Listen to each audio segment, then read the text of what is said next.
Welcome to this week's portfolio update. Currently, portfolio it's worth 8.8k.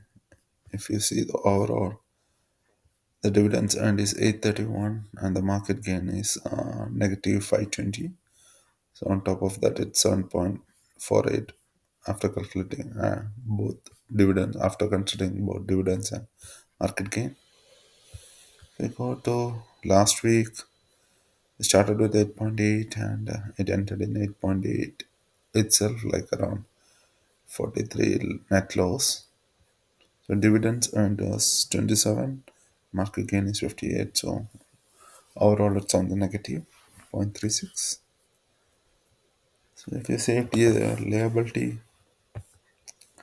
right now I stopped investing in TSLY as well. So Tesla right now it's 1051 and TSLY has 984. Both was in $1,000 was invested in both these Tesla and TSLY. If you go to the activity for the last week, was very less activity. So June Monday there were three buys of $8. I bought JPY for $3, then Disney for $2 and JepQ for $3. On top of that, I deposited another $25. Out of that, $14 went to buying stocks or ETF. 5.5 to JepQ and 5.5 to JPY. The remaining $3 I deposited in Disney. On top of that, I received a dividend from TLTW 10.88. So that's the activity. Let's go to the holdings tab. Still, Costco is the leading one. However, it got reduced. So previously it was $100. Now it reduced to 99.19. And second one is AGNC, $33 deposited. Right now it's 37, around 13.03 percentage. Then it's Gen I deposited $44. Right now it is 47.54. It's on positive 6.4. After that, Lin, QYLD, Tesla, Disney, APLY, JP, JPI, CRF, all around positive. So last week it was only four shares that was on profit. Negative side right now it increased seven shares. The least performing share is TLTW for 83.62 deposited, and right now it's only $400. So in total 17.5 percentage loss. The next one is TSLY. It reduced from 10% to 9.85. However, whatever I deposited 2.8k, right now it's 2.5k. And next one is JPY. This just started $8.5 deposited. It's on the loss of 2.35. Right now it's 8.3.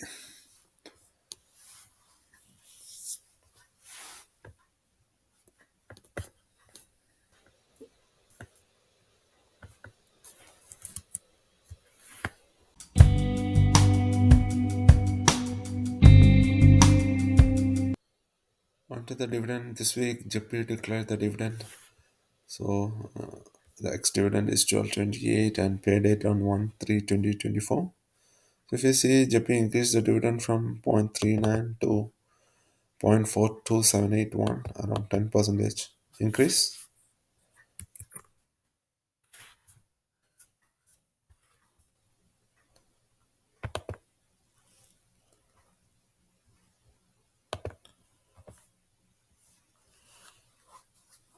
Next one is QYLD. They declared the dividend.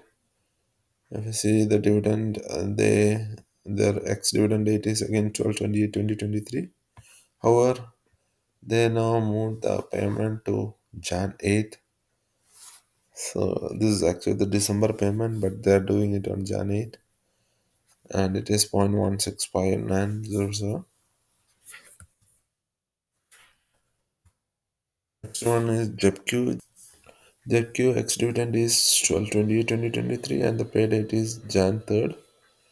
So dividend paid is 0.39248. Previously it was 0.42214. So around 7 percentage on the downside. Currently monthly average dividend is $216.9.